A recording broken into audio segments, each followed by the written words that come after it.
karon ang atong mga kabataan sa grade 4, grade 5 o grade 6 magplastar na para sa inyong mga pagtulunan karong adlaw.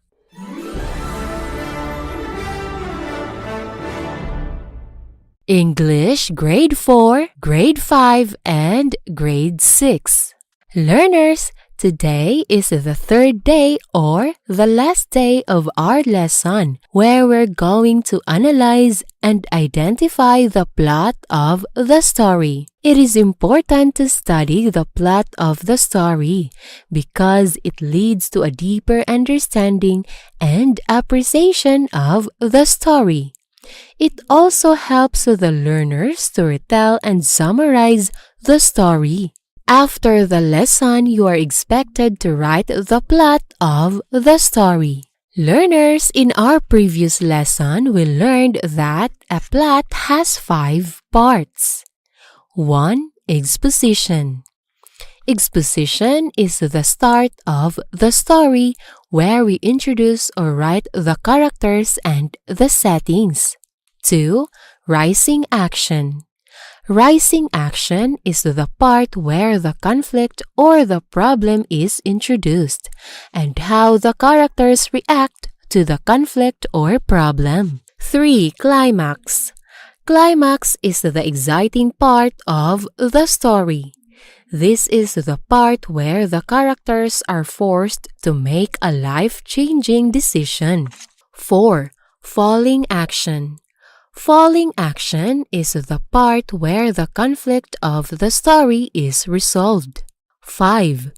Resolution. Resolution is the end part of the story. Now, learners, for your activity, kindly open your printed materials pages 9, 10, 11, 12, and 13.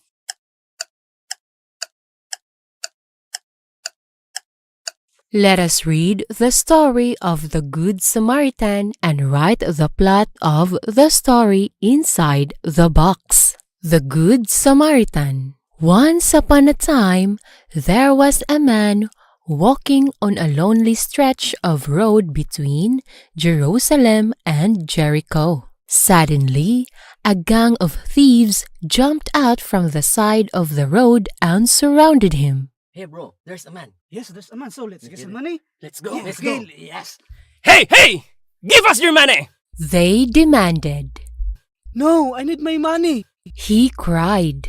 I have to buy food with this money for myself and my whole family. One of the thieves picked up a stick and hit the man hard several times before leaving him on the side of the road half dead. Few minutes later, a priest came walking down the road. He saw the man lying on the side of the road and crossed over to the other side as he hurried by. Soon, another man, a Levite, appeared. He too saw the wounded man lying in the hot sun, naked and bleeding, but he just passed by. A long time passed. Flies buzzed around the man who was dying from his injuries. Luckily, someone else was coming down the road. He was a Samaritan riding on his donkey. The people of Samaria were not friendly with the people of this man's country. They were sworn enemies of each other. But the Samaritan man did not hesitate to help when he saw the man lying by the side of the road. He didn't think twice whether he should help him or not because of where he was coming from or from what group the man belonged to. He saw that this man needed help and he felt compassion. The Samaritan took healing oil and wine from his bag and cleaned the man's wounds and bound them up with bandages made from the cloth of his own shirt. He covered him with a robe. He gave the man a drink of water and helped the man onto his donkey slowly, because the man was in great pain and the road was long and they walked to the next town. There, the Samaritan found an inn and asked the innkeeper to give him what was necessary to make the man comfortable. The next day, The Samaritan gave money to the innkeeper to pay for the wounded man to stay at the inn until he got better. The Samaritan promised to come back in a few days and pay whatever else was needed to bring the man back to health. Now, learners, it is time for you to do your activity.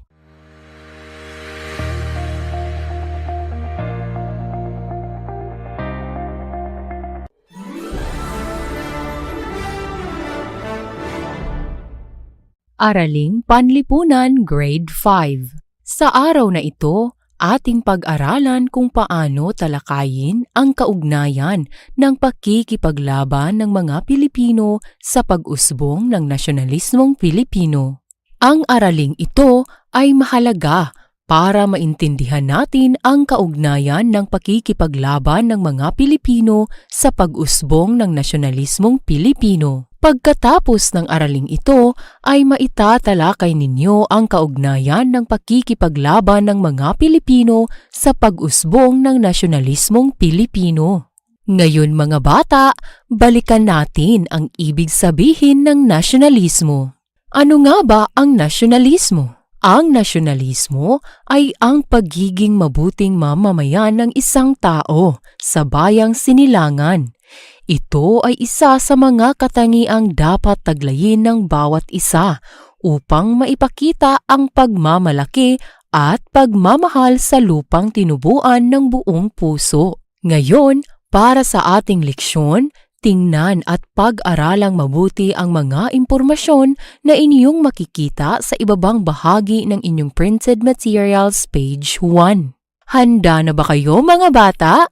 Kung gayon, magaling! Ngayon, habang binabasa ko ang impormasyon, basahin din ninyo ang impormasyon na nasa inyong printed materials. Babasahin ko na ang impormasyon mga bata. Naging mapang-abuso at mapaniil ang pangangasiwa ng mga Espanyol sa Pilipinas. Nagdulot ito ng mga kaguluhan at pag-aalsa mula sa iba't ibang panig ng Pilipinas. Sa pagkakataong ito, nagkaisa ang mga katutubong pangkat sa pag-aaklas laban sa mga kalabisan sa pagpapatupad ng mga Espanyol ng mga patakaran. Hindi man lubusang nagtagumpay, natuto naman ang mga katutubo sa isinagawa nilang pag-aalsa. Maraming naganap na pangyayari tungo sa pag-usbong ng nasyonalismong Pilipino, gaya ng pag-aalsang agraryo, okupasyon ng mga Ingles sa Manila, noong taong 1762, pag-aalsa ni Puli noong taong 1840 hanggang taong 1841. Ang hamon ng mga Dutch at pag-aalsa ni Diego Silang. Ngayon mga bata, isa-isa nating balikan ang mga pangyayari tungkol sa pag-usbong ng pakikibaka ng bayan. A. Pag-aalsang agraryo noong 1745 hanggang taong 1746. Sumiklab ang pag-aalsang agraryo sa mga lalawigan. Tinutulan ng mga katutubo ang mga patakarang ipinatupad ng mga Espanyol at maipagtanggol ang karapatan sa kanilang lupain.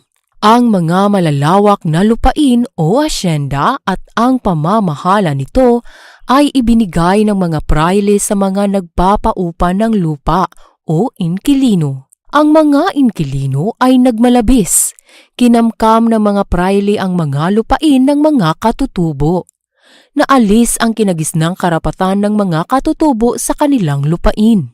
Lumaganap ang pag-aalsa sa mga lalawigan ng Morong Rizal, Bulacan, Laguna at Batangas. Nagrebelde ang mga katutubo sa Katagalugan sa pangunguna ng bayan ng Lian at Nasugbo sa Batangas. Dahil sa lumaganap na kaguluhan ay winasak at sinunog ang ilan sa mga simbahan. B. Okupasyon ng mga Ingles sa Manila noong taong 1762. Dahil sa okupasyon ng Ingles sa Manila, nabago ang paniniwala ng mga katutubong Pilipino na makapangyarihan ang mga Espanyol.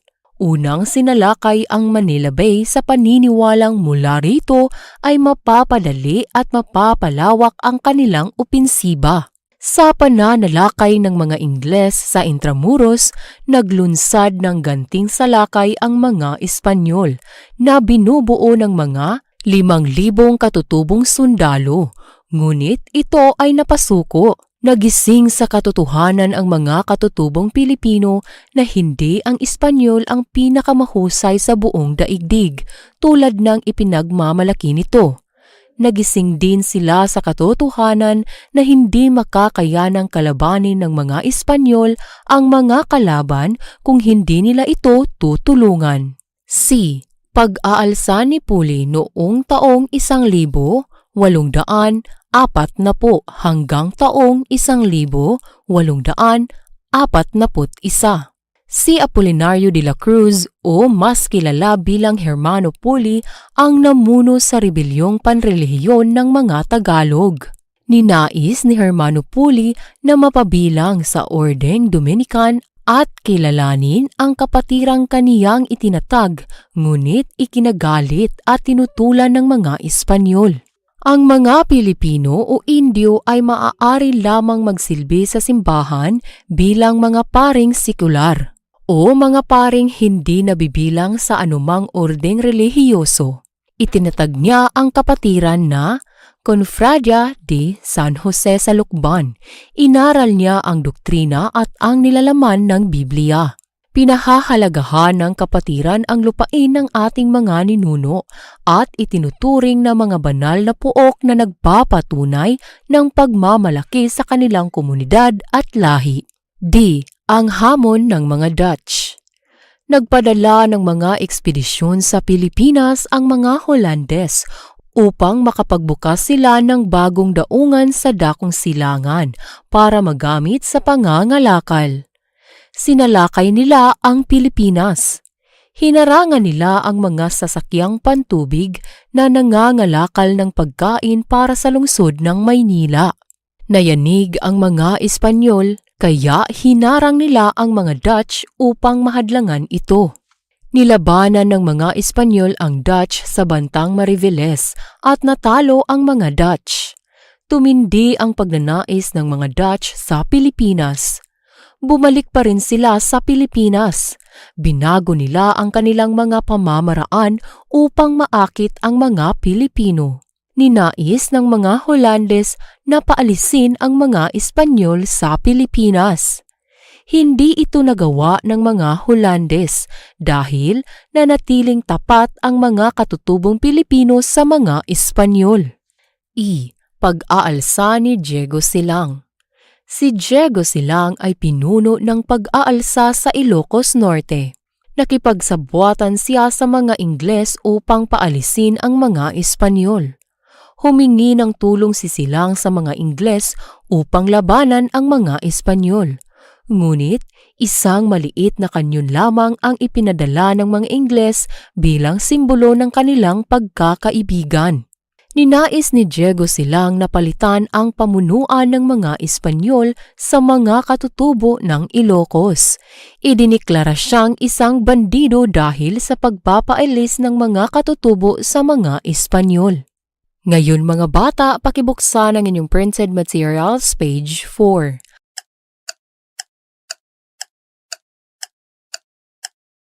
Ating pag-aralan kung paano talakayin ang kaugnayan ng pakikipaglaban ng mga Pilipino sa pag-usbong ng nasyonalismo. Isa sa mga pangyayari na may kaugnayan sa pag-usbong ng nasyonalismong Pilipino ay ang pag-aalsang agraryo. Sa pagsulat ng talata, susulat muna tayo ng balangkas. Ang balangkas ay base sa impormasyon na ating binasa tungkol sa pag-aalsang agraryo. Napag-alaman natin na ang talata ay may 3 bahagi. Ito ay ang mga sumusunod. A. Paksang pangungusap. B. Mga mahahalagang detalye. C. Konklusyon. Ang balangka sa letrang A ay pag-aalsang agraryo sa mga lalawigan. Ito ang ating balangkas dahil ito ang keyword o ideya na ipinapahiwatig sa pangungusap. Kinuha ito sa unang pangungusap na sumiklab ang pag-aalsang agraryo sa lalawigan.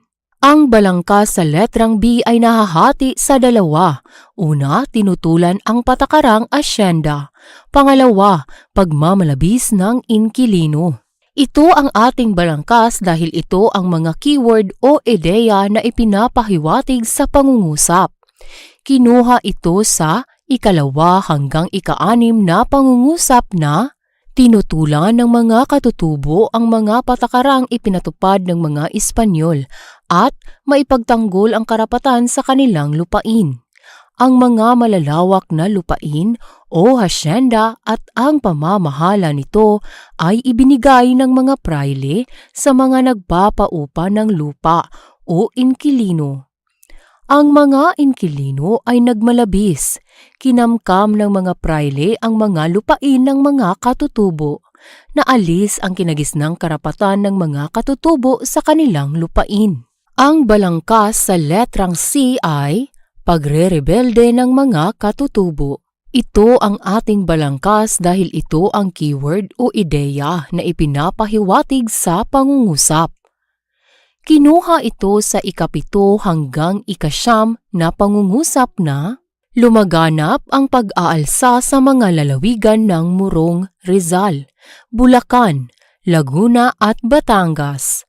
Nagrebelde ang mga katutubo sa Katagalugan sa pangunguna ng bayan ng Lian at Nasugbu sa Batangas.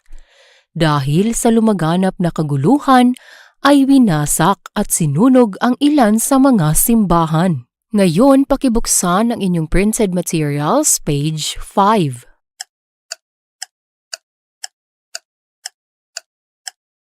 Isulat na natin ang talata na nagtatalakay batay sa ating balangkas.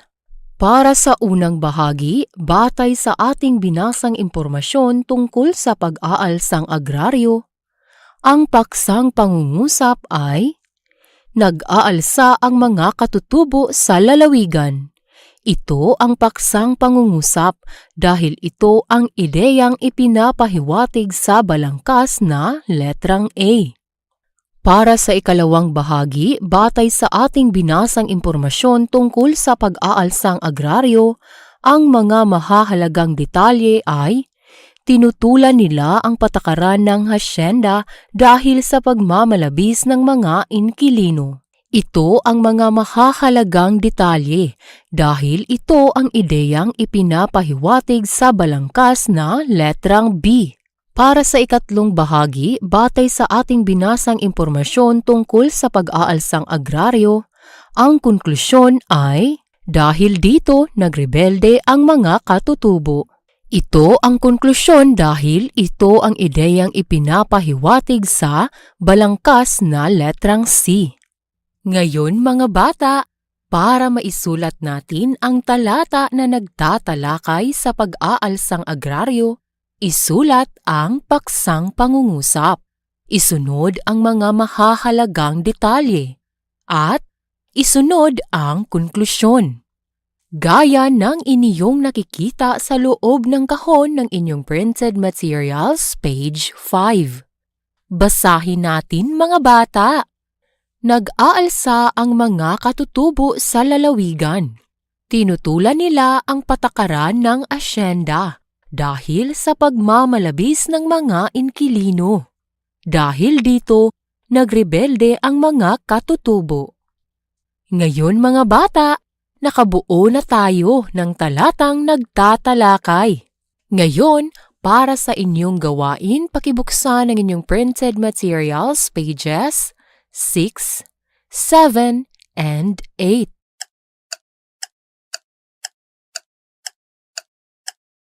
Ngayon mga bata, oras na para gawin ninyo ang inyong gawain.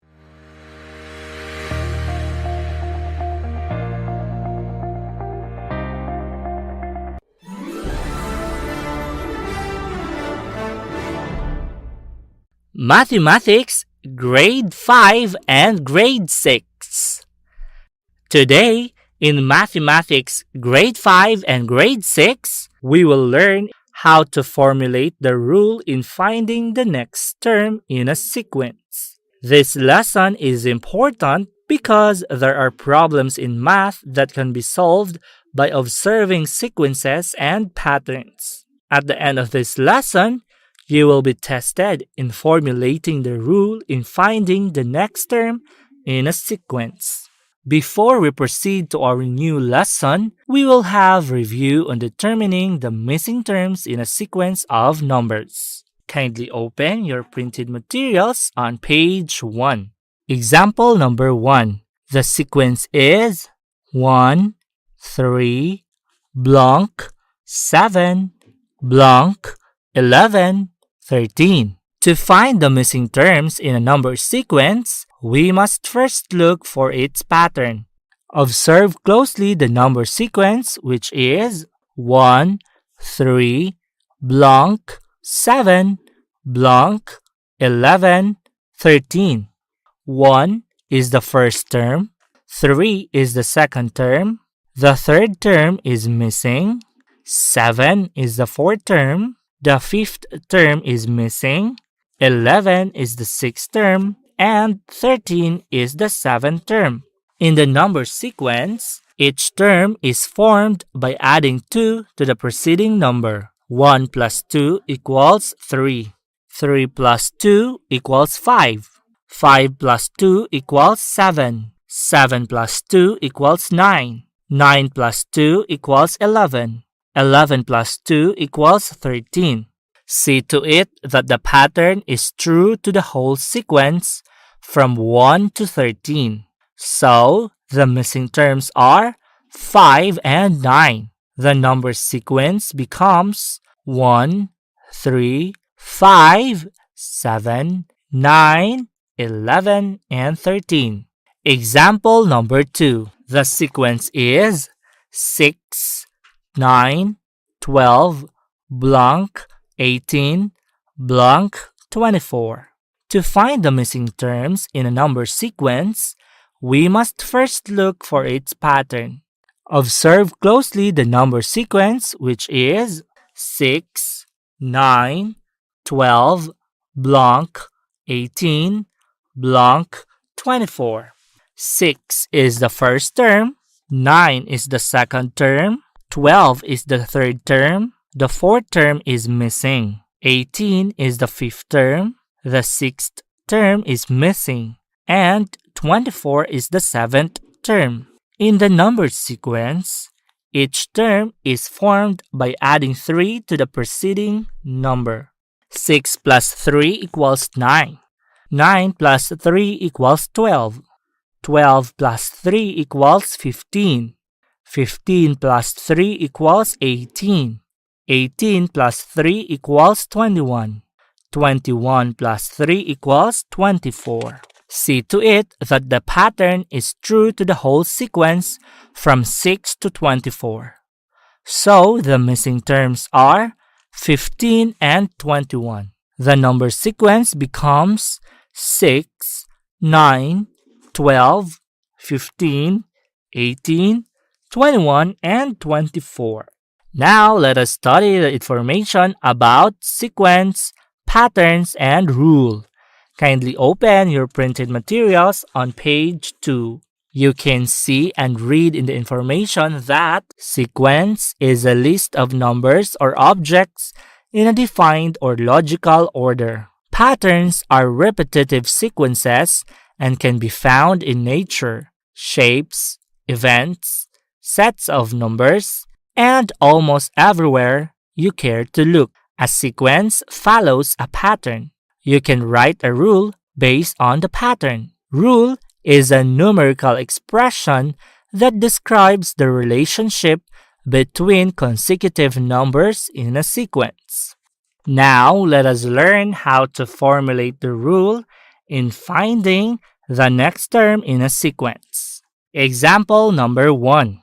Formulate the rule in finding the next 3 terms of the sequence. 3, 7, 11, blank, blank, blank. To find the next three terms in a number sequence, we must first look for its pattern. Observe closely the number sequence, which is 3, 7, and 11.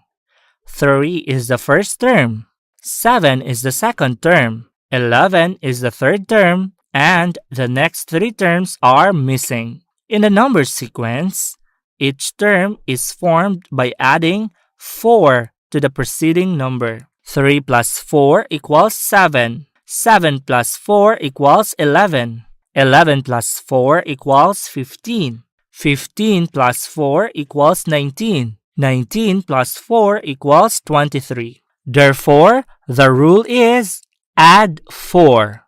Thus, the next three terms of the sequence are 15, 19, and 23. The sequence becomes 3, 7, 11, 15, 19, and 23. Nakuha niyo ba mga bata? Magaling! Now let's have example number 2. Formulate the rule in finding the next three terms of the sequence. 2, 5, 11, blank, blank, blank. To find the next three terms in a number sequence, we must first look for its pattern. Observe closely the number sequence, which is 2, 5, and 11. 2 is the first term, 5 is the second term, 11 is the third term, and the next three terms are missing. In the number sequence, each term is formed by multiplying 2 and adding 1 to the preceding number. 2 times 2 plus 1 equals 5. 5 times 2 plus 1 equals 11. 11 times 2 plus 1 equals 23. 23 times 2 plus 1 equals 47. 47 times 2 plus 1 equals 95. Therefore, the rule is multiply by 2 and add 1. Thus, the next three terms of the sequence are 23, 47, and 95. The sequence becomes 2, 5, 11, 23, 47, and 95. Nakuha niyo ba mga bata? Magaling! Now, for your activities, kindly open your printed materials on pages 3 and 4. Now, it's time for you to do your activity.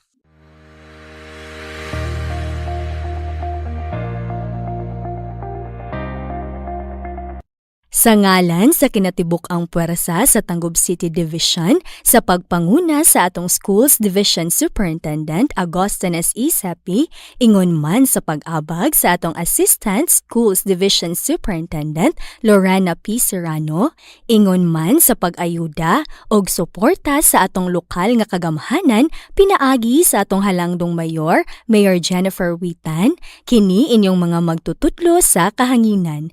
Moingon kaninyo, daghang salamat sa inyong pagpakiguban sulod sa duha ka takna nga tulumanon. Hangtod ugma, bye-bye everyone and God bless us all.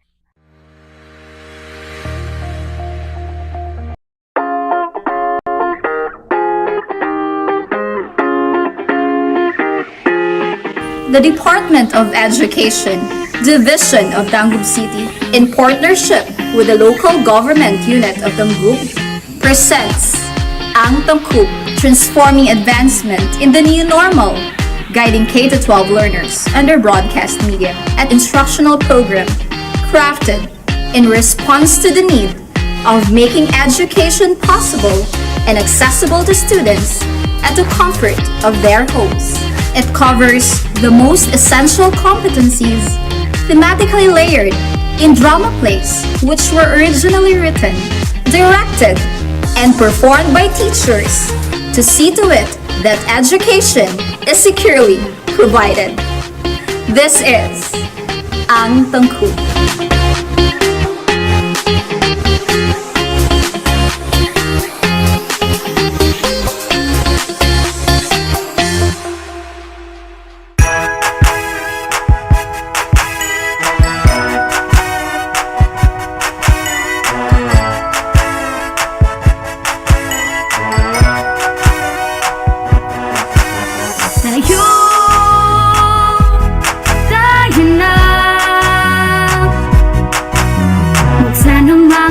radyo, lina at matuto sa mga aral sa mundo.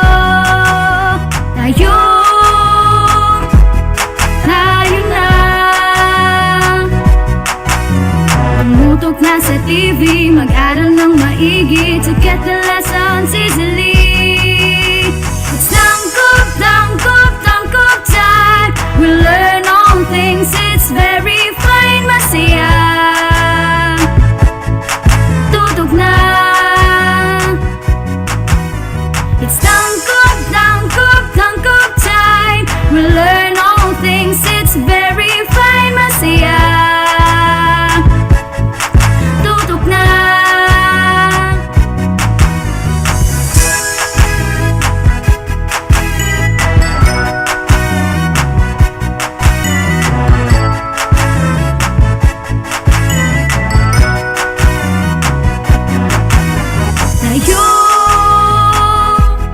Tayo na. Let's come and learn together, supporting one another. We love, we care, we share. It's tangkop, tangkop, tangkop time. We learn all things, it's very fine, masaya. Tutok na. It's tangkop, tangkop, tangkop time. We learn all things, it's very fine, masaya. Tutok na. It's tangkop.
Good morning! Magandang umaga! Maayong buntag, Tanggap City.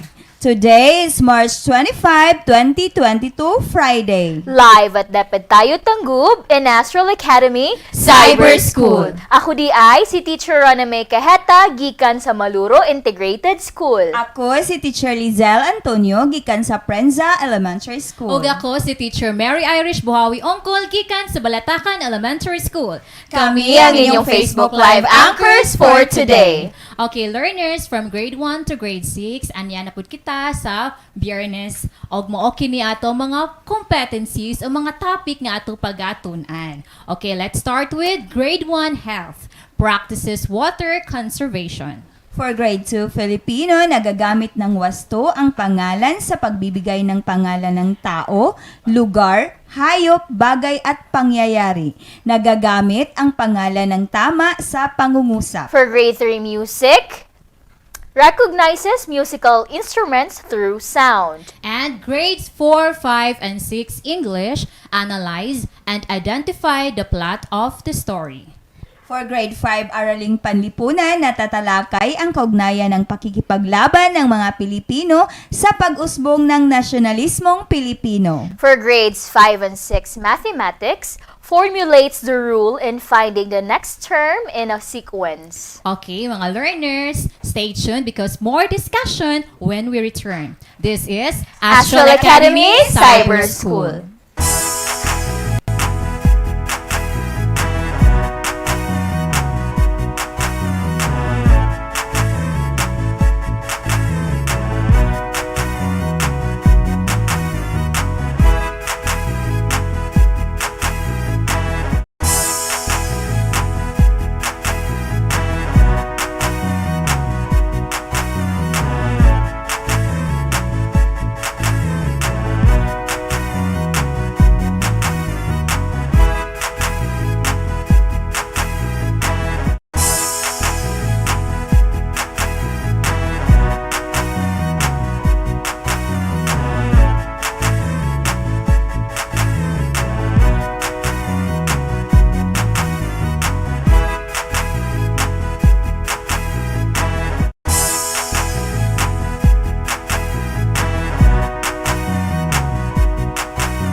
And we are back, still here in Astral Academy Cyber School. For grade 1 health, atong tunan karon ang pag-practice sa pagkonserbar sa tubig. Teacher Rona, nganong importante man nga matun-an sa atong mga kabataan sa grade 1? Okay, importante kini nga atong mahibaluan aron makatabang kita sa pagkonserbar sa tubig para sa umaabot nga henerasyon. Sakto! So inikahuman sa atong leksyon mga bata, inyong ma-practice ang pagkonserbar sa tubig. Pero sa bago pa kita mo adto sa atong leksyon, ato unang balikan ang atong miagi nga leksyon mahitungod sa mga pamaagi kung unsaon nga mapabiling limpyo ang tubig sa atong panimalay. So Teacher Irish, unsa man ang usa ka pamaagi aron mapabili natong limpyo ang atong tubig sa atong balay? Okay, mga kabataan, take note. Ang una nga pamaagi is pabukalan ang tubig. So, ang pagpabukal sa tubig, usa ka paagi kung unsaon pagpabiling limpyo ang tubig. Sakto ka, Teacher Irish. Unsa pa dyoy lain, Teacher na aside sa pabukalan nato ang tubig? Hugasan og maayo ang sudlanan sa tubig. Atong hugasan og maayo ang sudlanan sa tubig aron mawala ang hugaw o bakterya nga anaa sa sudlanan. Kini usa ka pamaagi kung unsaon pagpabiling limpyo ang tubig sa atong panimalay. That's right. Ug ang ikatulo, kinahanglan nga adunay taklob ang mga sudlanan sa tubig. So kinahanglan kini aron dili kini masudlan og hugaw o bakterya. Okay, so mao kadto no ang ato ang miagi nga leksyon. Karon ato nang tun-an ang mga buluhaton nga nagpakita og pagkonserbar sa tubig. So, unsa may usa ka pamaagi para atong makonserbar ang tubig, Teacher Rana? Okay, so ang paggamit og baso kung mag-toothbrush. Yes, sakto. Sakto. Unsa pa dyan lain, Teacher Irish? Ikaduha, ang gigamit nga tubig sa paglabaw pwede gamiton sa pagbubo sa tanom o ibubo sa CR. Sakto. So kinahanglan dili pud buslot ang mga sudlanan sa Yes. tubig sa atong Correct. balay kay Importante so yun magsigitag salod unya buslot Buslot. magsigira siya Check aga. first kung ato mga Magtulo containers ra. kung alay mga Yes, buslot. so ma-waste ra ang tubig. Ug likayan pud nato ang pag-usik-usik sa Importante gid. Correct. Unsa pa dyan lain, Teacher O, Irish? before mo after mo gamit sa gripo, isirado gina siya. Diba? So isirado na to kung Yes. wala na tanag, Gamit. Okay, mo gamit po ta og balde og kabo kun maligo. Yes. lagi kung shower man gud no kalas Mas kaayo. kalas. Kalas. Para ma-conserve dato ang tubig, mo gamit kita og baldi o Balde og kabo. kabo. og mo gamit pug kitag planggana kung manghugas og Plato. So mao kadto no ang mga pamaagi sa pagkonserbar sa tubig. Karon atong ilhon ang hulagway kung kini ba nagpakita og pagkonserbar sa tubig. So unsa may imong nakita diha, Teacher Irish? Okay, ang hulagway mga bata atong nakita nga naay usa ka bata na toothbrush. So nagamit siya og baso. Yes, so mga bata, ang paggamit bagbaso samtang kamo nag-toothbrush, usaba na siya ka-practice nga nag-conservar sa tubig. Kung ang inyong tubag kay oo, sakto mga bata. Tungod kay pinaagi ni ini atong madaginot ang tubig. Tungod kay usa kini siya kabuluhaton nga nagpakitag pag-conservar sa tubig, butangan na to ang linya og Check. Okay, tanawa na po, Teacher Rona, ang hulagway. Unsay nakita nimo sa hulagway? Gisirado niya ang faucet human o gamit. Sakto, so mga bata, ang pagsirado sa faucet, human o gamit, usa ba ni siya ka-practice nga nagpakita og pagkonserbar sa tubig? Kung ang inyong tubag kay oo, sakto, Sakto, mga yes. bata. Tungod kay pinaagi ni ini, atong madaginot ang tubig. Kay nagpakita man kini og pagkonserba sa tubig, butangan na pud nato ang linya og Check. Okay mga kabataan, more discussions when we return.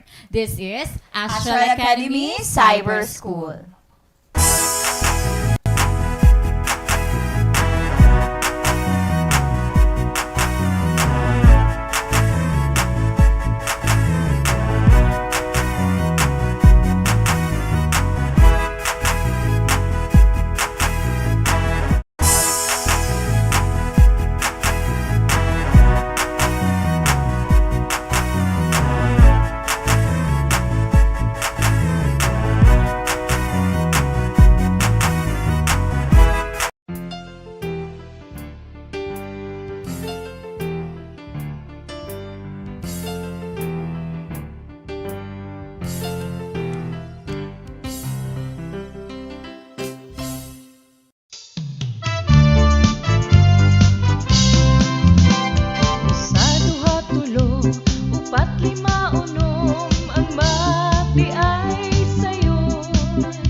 And we are back, still here in Astral Academy Cyber School. For Grade 2 Filipino, ating pag-aaralan ngayon ang paggamit ng wasto ng pangalan sa pangyayari sa pangungusap. Bakit kailangan itong pag-aralan ng mga kabataan sa Grade 2, Teacher Rona? Importante itong malaman ninyo dahil ang kalaman mo sa pangalan ay maaari ninyong gamitin sa mas komplikadong kasanayan. Makatutulong rin ito sa pagpapahayag at pag-ugnay ng sariling ideya, damdamin o karanasan. Tama. So pagkatapos ng ating leksyon ay inyong magamit ng wasto ang pangalan ng pangyayari sa pangungusap. But bago ang lahat ay balikan muna natin ang ating nakaraang leksyon tungkol sa paggamit ng wasto sa pangalan ng bagay sa pangungusap. Okay, tingnan mo ang larawan, Teacher Irish. Ano ang iyong nakikita? Okay, mga bata, ating nakita ang isang larawan ng dictionary. Okay, paano mo naman ilarawan ang isang dictionary base sa larawan, Teacher Rona? Okay, so ang diksyonaryo ay makapal. Tama. So sa paggamit ng pangalan ng bagay sa pangungusap ay ating susundin ang pattern o gabay na pangalan ng bagay tapos sundan ng paglalarawan sa pangalan ng bagay. So, ang iuuna nating isulat ay ang pariralang ang diksyonaryo. Okay, dahil iyan ang pangalan ng bagay na nasa larawan.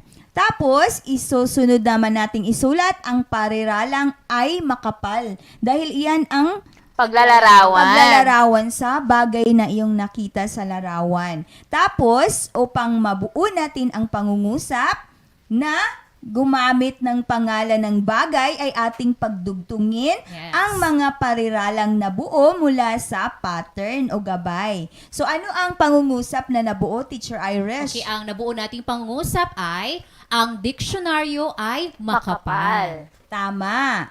At ngayon ay pag-aaralan naman natin ang paggamit ng pangalan ng pangyayari sa pangungusap.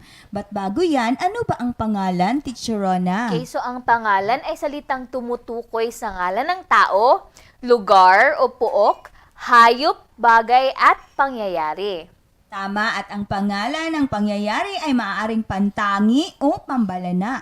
Ano ang pangalan ng pangyayari na pantangi, Teacher Irish? Okay, ito ay pantangi kapag ito ay tumutukoy sa tiyak na pangalan nito. Ito ay nagsisimula sa malaking titik. So, mga halimbawa, mga kabataan ay Pasko, Kaarawan at Dalit Festival. Okay, kailan naman natin masasabi na ang pangalan ng pangyayari ay pambalana, Teacher Rona? Okay, so ang pangalan ng pangyayari ay pambalana naman kapag ito ay tumutukoy sa di-tiyak o pangkalahatang pangalan nito. Ito ay nagsisimula sa maliit na titik. Halimbawa ay pagdiriwang at pista. Tama.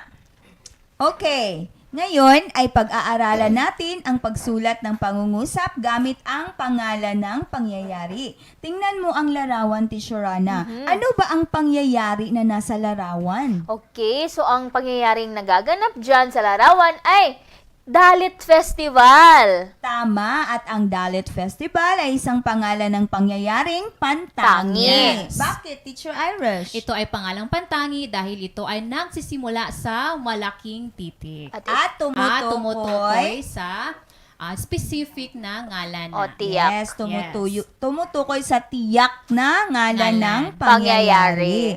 So, base sa larawan, Teacher Rana, paano mo naman mailalarawan ang Dalit Festival? Okay, so mailalarawan ko ito na makulay. Ito ay makulay. Okay, so ngayon ay susulat na tayo ng pangungusap gamit ang pangalan ng pangyayari na nasa larawan gamit ang pattern o gabay na pangalan ng pangyayari. Tapos, isusulat ang panglalarawan ng pangalan ng pangyayari. So, isusulat natin una ang pariralang ang Dalit Festival. Dahil iyan ang pangalan ng pangyayari na nasa larawan. At isusunod nating isulat ang pariralang ay makulay. Dahil iyan ang paglalarawan mo sa pangyayari na nasa larawan. Upang mabuo natin ang pangungusap ay ating pagdugtungin ang mga pariralang nabuo mula sa pattern o gabay. So, Teacher Rona, ano ang pangungusap na ating nabuo? Okay, ang pangungusap na ating nabuo, upang gamitin ang pangalan ng pangyayari ay ang Dalit Festival ay makulay. That's O, right. diba? So, nagamit natin ang pangalan ng pangyayari, Pangyayari. no, sa larawan sa pagsulat ng pangungusap.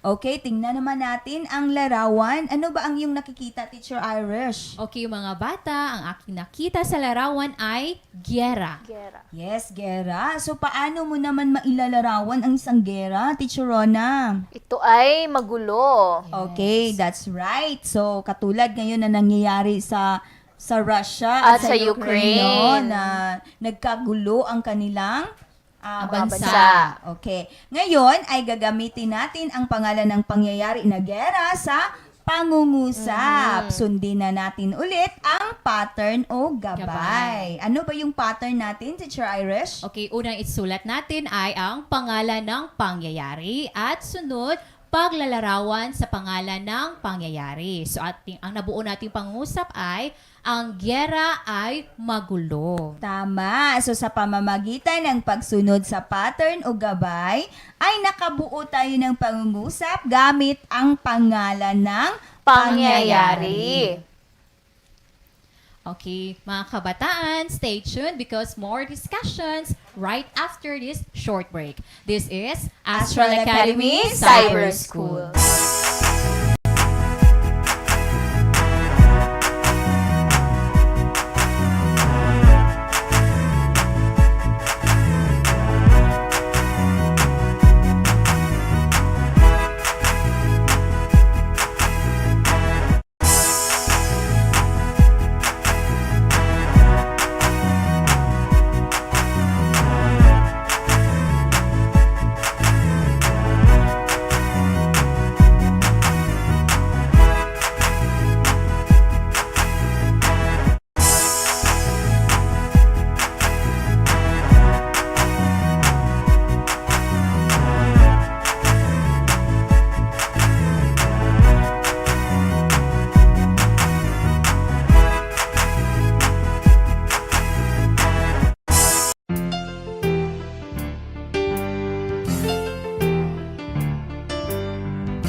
And we are back, still here in Astral Academy Cyber School.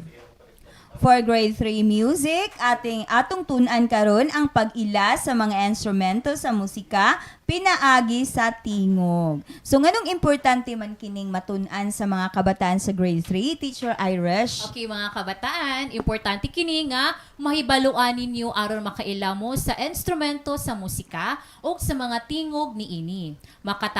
Makatabang usab kini sa paghanas ninyo sa pagpaminaw sa mga tingog sa instrumento sa musika. Sakto. So pagkahuman sa atong leksyon, inyong maila ang mga instrumento sa musika pinaagi sa tingog. So unsa man ang instrumento sa musika, Teacher Rona? Okay, so ang mga instrumento sa musika mao ang mga butang nga makamugna og nindot nga tingog o ritmo. Mamahimo usab kining mobuhat og musika. Aron makamugna og tingog ang usa ka bahin sa instrumento kinahanglang mulihok o mo-vibrate. Adunay mga instrumento nga gihapak, gidukdok, giuyog, gibulhutan og hangin o gikuskus o gipalihok ang mga kwerdas. Okay, so ang timbre o kalidad sa tingog nagdepende sa butang o material nga naglangkop sa instrumento. Okay, karon atong tun-an, Teacher Rona and Teacher Irish, ang pag-ila sa mga instrumentong pangmusika pinaagi sa pagpaminaw sa tingog. Okay, mga bata, paminawan ninyo kini.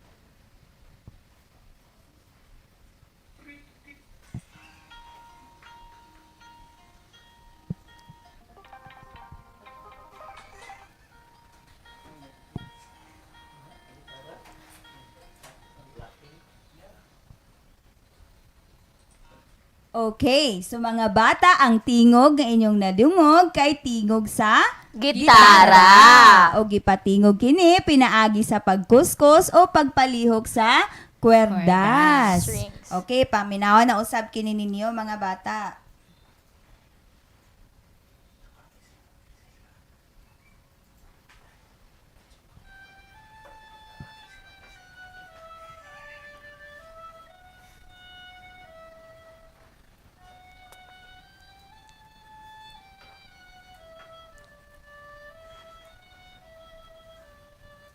Okay, mga bata, ang tingog nga inyong nadungog kay tingog sa Plauta. sakto. Gipatingog kini pinaagi sa pagbulhot sa Pagbulhot. hangin. Okay, kanina pud mga bata, paminawan ninyo.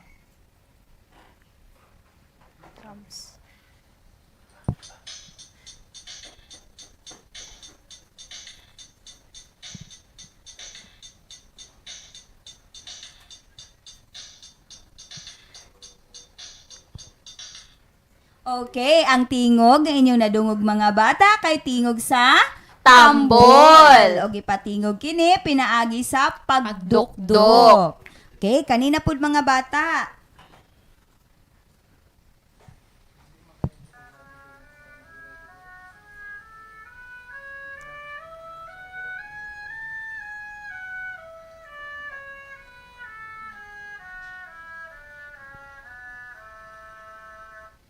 Okay, mga bata, ang tingog nga inyong nadungog kay tingog sa Trompeta. O gipatingog kini pinaagi sa pagbulhot sa hangin. Karon aduna dihay makita ninyo nga hulagway sa usa ka instrumentong pangmusika. Ato ang ilhon karon ang ngalan ni ini pinaagi sa pagpaminaw sa iyang tingog. Okay, atong paminawon mga bata.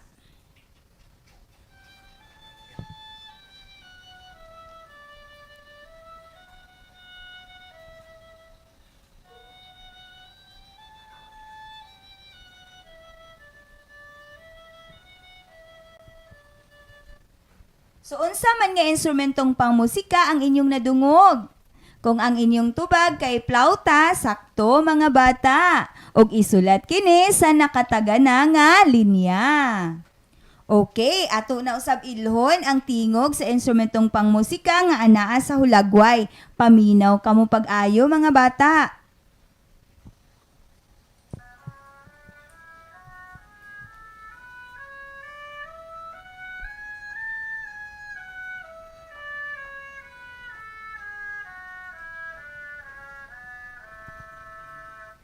Okay, unsa man nga instrumentong pangmusika ang inyong nadungog? Kung ang inyong tubag kay trompeta, sakto mga bata, og isulat kini sa nakataganang linya. Okay, paminawa na usab kini ninyo mga bata.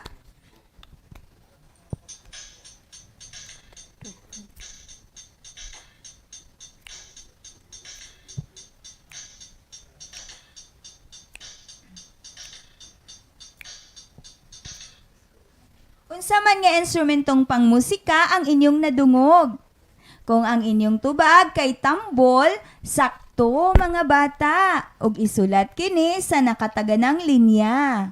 So atong naila ang mga instrumentong pangmusika pinaagi sa pagpaminaw sa mga tigog niini. Okay, now let's proceed to grade 6, 4, 5, and 6 English.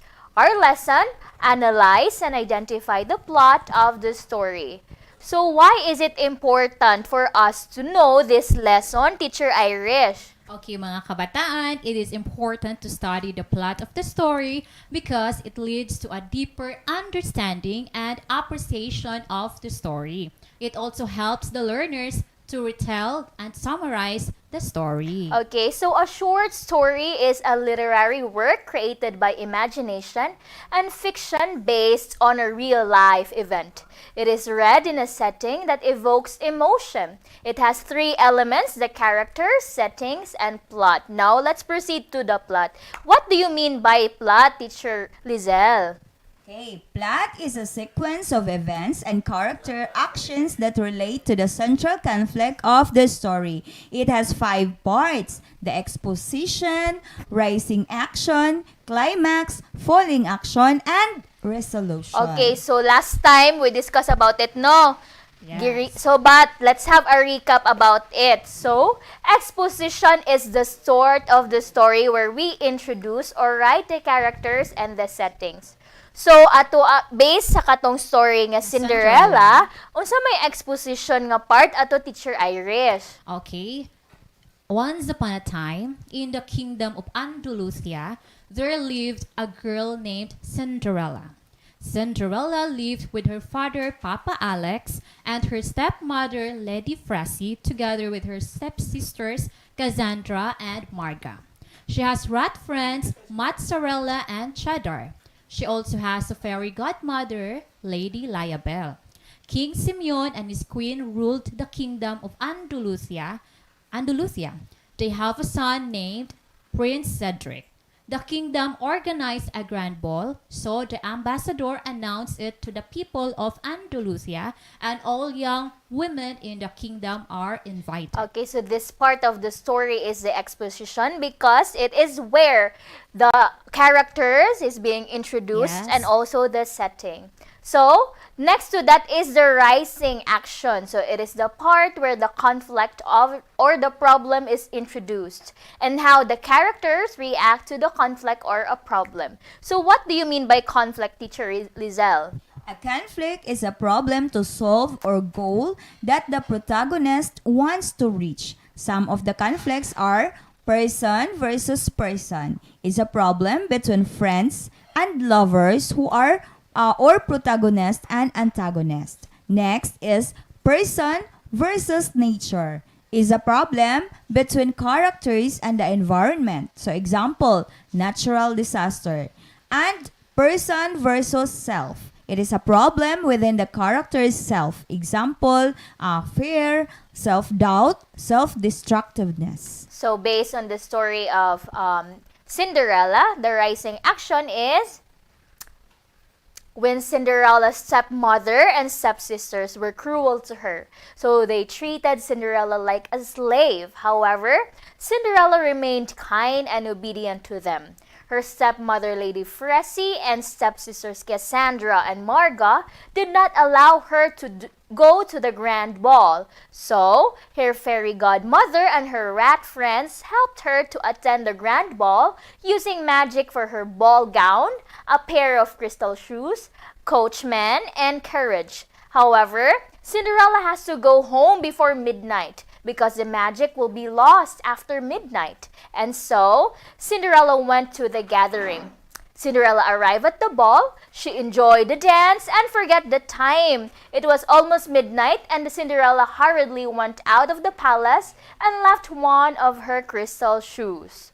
Okay, so this is the rising action because it was portrayed there, the conflict. Yeah, conflict. Okay, so Between the characters yes. of the story. Now, let's proceed to the climax. So, it is the exciting part of the story. So, this is the part where the characters are forced to make a life-changing decision. So, based on the story, what is the climax of the Cinderella, Teacher Irish? Okay, the news about the ball spread all throughout the kingdom.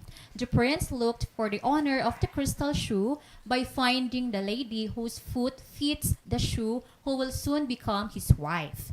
Upon hearing the news, Cinderella was locked in the basement so that she won't be given the chance to fit the shoe. The prince, together with the ambassador and the king's guard, looked for the owner of the crystal shoe. All the ladies in the kingdom tried to fit the crystal shoe, but none of them fit it. Cassandra and Marga tried to fit the shoe, but it didn't fit them. The prince and the king's guard found Cinderella in a locked room when they heard someone singing from the basement. Cinderella fit the shoe, and everybody was amazed to see the shoe fits perfectly. Okay, mo na gini ang climax, Yes. no? Mo'y pinakanindot nga part sa story. Sa story. And then the folic action, it is the part where the conflict of the story is resolved. Unsa gani ato nga part, Teacher Lizelle? Okay, the prince is so happy to find Cinderella who will become his wife and the princess of the kingdom Andalusia. However, Cinderella's stepmother and her stepsisters were not happy with that happened. Instead, they were so angry with her until the end, but the kind-hearted Cinderella had forgiven them even they didn't ask for forgiveness. Yes. And then the resolution is the end part of the story. So finally, the prince returned to the palace with Cinderella. The king and the queen were overjoyed to meet the girl. Cinderella and Prince Cedric were married in the palace and they lived happily ever after. So, more discussion when we return. This is Astral Academy Cyber School.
Tayo,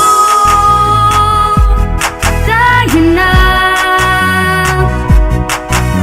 Buksan ang mga radyo, lina at matuto sa mga aral sa mundo. Tayo, tayo na. Tumutok na sa TV, mag-aral ng maigi to get the lessons easily. It's tangkop, tangkop, tangkop time. We learn all things, it's very fine, masaya. Tutok na. It's tangkop, tangkop, tangkop time. We learn all things, it's very fine, masaya. Tutok na.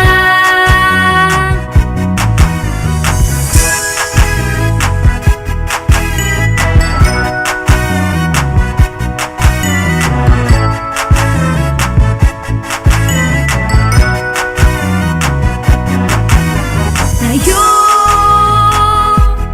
tayo na. Let's go.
And we are back, still here in Astral Academy Cyber School. Mga mata, reminder sa ato ang ikaduhang attendance marker makita sa taas inyong mga screens. Okay, now let's have the grade 5 Araling Panlipunan. Our lesson is, natatalakay ang kaugnayan ng pagkikipaglaban ng mga Pilipino sa pag-usbong ng nasyonalismong Pilipino. So ano nga ba ang kahalagahan ng araling ito, Teacher Lizelle?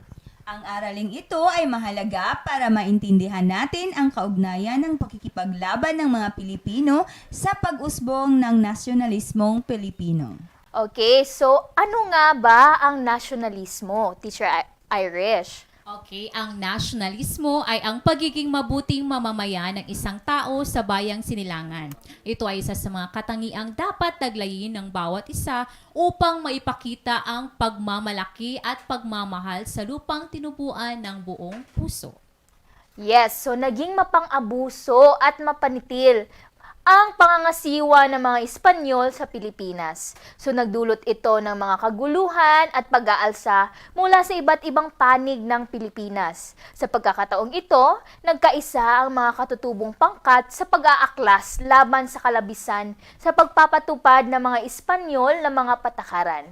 Hindi man lubusang nagtagumpay, natuto naman ang mga katutubo sa isinagawa nilang pag-aalsa. Ano-ano nga ba yung mga pangyayaring naganap tungo sa pag-usbong ng nasyonalismong Pilipino, Teacher Lizelle? Maraming naganap na pangyayari tungo sa pag-usbong ng nasyonalismong Filipino. Una, pag-aalsang agraryo. okupasyon ng mga Ingles sa Manila noong 1762. Pag-aalsa ni Puli noong 1840 hanggang 1841. Ang hamon ng mga Dutch at pag-aalsa ni Diego Silang. Okay. Ngayon ay ating pag-aaralan kung paano talakayin ang kaugnayan ng pakikipaglaban ng mga Pilipino sa pag-usbong ng nasyonalismo. Isa sa mga pangyayari na may kaugnayan sa pag-usbong ng nasyonalismong Pilipino ay ang pag-aalsang agraryo. Sa pagsulat ng talata, susulat muna tayo ng balangkas. So, ang balangkas ay base sa impormasyon na ating binasa tungkol sa pag-aalsang agraryo. So, napag-alaman natin na ang talata ay matatlong bahagi. Ano-ano ito, Teacher Irish? Okay, ito ang mga bahagi ng talata. Una ay ang paksang pangungusap. Yes. Ikalawa ang mga mahahalagang detalye at ikatlo ang konklusyon. Yes. So, base sa ating impormasyon, ang balangkas na letrang A ay ang pag-aalsang agraryo sa lalawigan. Ito ang ating balangkas dahil ito ang keyword o ideya na ipinahihiwatig sa pangungusap. Kinuha natin ito sa unang pangungusap na sumiklab ang pag-aalsang agraryo sa lalawigan. So, ano-ano ba ang mahahalagang detalye dito, Teacher Lizelle? Ang mahalagang detalye ay tinutulan ang patakarang hasyenda, pagmamalabis ng inkilino. Ito ang ating balangkas dahil ito ang mga iya na ipinapahiwatig sa pangungusap. Okay, tapos ang kinuha din ito, so ito ang continuation ng mahalagang detalye. Kinuha ito sa ikalawa hanggang ika-6 na pangungusap na tinutulan ng mga katutubo ang mga patakarang ipinatupad ng mga Espanyol at maipagtanggol ang karapatan sa kanilang lupain. Ang mga malalawak na lupain o hacienda at ang pamamahala nito ay ibinigay ng mga praile sa mga nagpapaupa ng lupa o inkilino. Ang mga inkilino ay nagmalabis, kinamkam ang mga praile ang mga lupain ng mga katutubo. Naalis ang kinagisnang karapatan ng mga katutubo sa kanilang lupain. At ang balangkas sa letrang C or ang konklusyon. Ano ba ang ating isusulat dito, Teacher Irish? Okay, ang conclusion is the ending part of the paragraph. So, itong sulat natin ay pagre-rebelde ng mga katutubo. Ito ang ating balangkas dahil ito ang keyword o ideya na ipinapahiwatig sa pangungusap. Kinuha ito sa ikapito hanggang ikasyam na pangungusap na lumaganap ang pag-aalsa ng mga lalawigan ng Morong, Rizal, Bulacan, Laguna at Batangas. Nagrebelde ang mga katutubo sa Katagalugan sa pangunguna ng bayan ng Lian at nasugbo sa Batangas. Dahil sa lumaganap na kaguluhan ay winasak at sinunog ng ilan ang mga simbahan. Yes, so isulat na natin ang talata na nagtatalakay batay sa ating balangkas. Para sa unang bahagi, batay sa ating binasang impormasyon tungkol sa pag-aalsang agraryo, ang paksang pangungusap ay nag-aalsa ang mga katutubo sa lalawigan. Ito ang paksang pangungusap dahil ito ang ideyang ipinahihiwatig sa balangkas na letrang A. Okay, isusunod natin ang mahalagang detalye. Ano-ano ba ito, Teacher Lizelle? Ang mahalagang detalye ay tinutulan nila ang patakaran ng hasyenda dahil sa pagmamalabis ng mga inkilino. Ito ang mahalagang detalye dahil ito ang ideyang ipinahihiwatig sa balangkas ng letrang B. Okay, lastly is ang konklusyon. Ito ang ikatlong bahagi batay sa binasang impormasyon tungkol sa pag-aalsang agraryo. Ang konklusyon ay dahil dito nagrebelde ang mga katutubo. Ito ang konklusyon dahil ito ang ideyang ipinahiwatig sa balangkas na letrang C. Ngayon, mga bata, para may sulat natin ang talata na nagtatalakay sa pag-aalsang agraryo, isulat ang paksang pangungusap, isunod ang mahalagang detalye, at isunod ang konklusyon. Tapos pagdugtungin natin yon. Ano ang ating nabuong talata, Teacher Irish? Okay, nag-aalsa ang mga katutubo sa lalawigan. Tinutulan nila ang patakaran ng hasyenda dahil sa pagmamalabis ng mga inkilino. Dahil dito, nagrebelde ang mga katutubo. Yes. Okay, for grade 5 and grade 6 mathematics, stay tuned because more discussion after this short break. This is Astral Academy Cyber School.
Alamin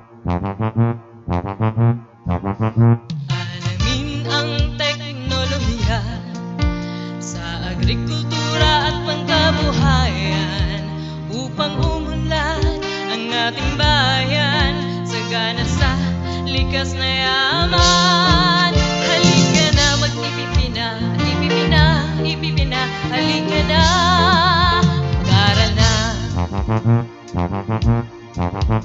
Alamin ang teknolohiya sa agrikultura at pangkabuhayan upang umunlad ang ating bayan sagana sa likas na yaman.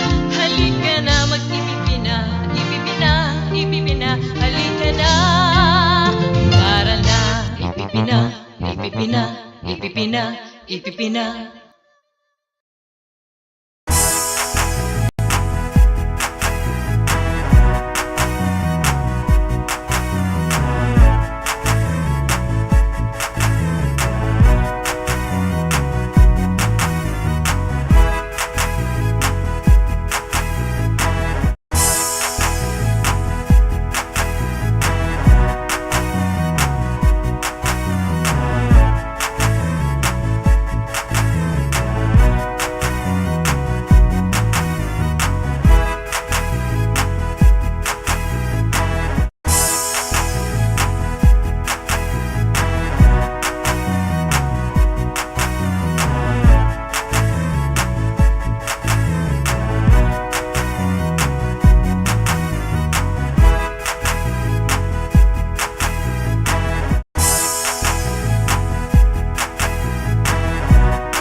And we are back, still here in Astral Academy Cyber School.